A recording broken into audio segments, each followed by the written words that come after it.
On Friday, the Minister of Health, Dr. Frank Anthony, related that a majority of the COVID-19 infections that were recorded locally have been in adults.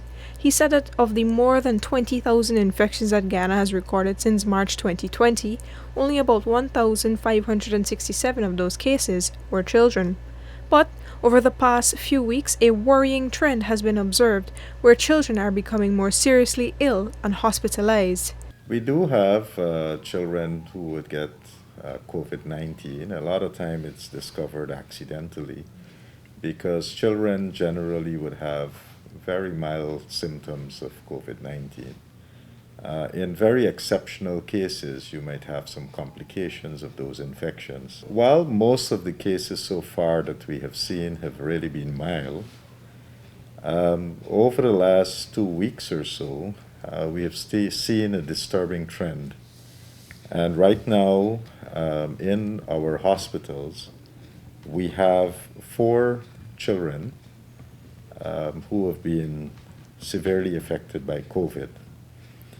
And so we are monitoring them, and hopefully the prognosis would be good because the medical team is really working to ensure that they can provide the best care for these children. Later in the day, the newsroom was able to confirm that 7 patients, all boys under the age of 18, were admitted to the National Infectious Diseases Hospital at Lilliendale, Georgetown.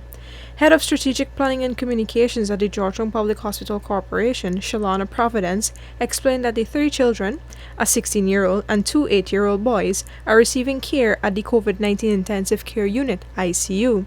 This ICU treats those patients who are severely ill and who usually have difficulties breathing on their own.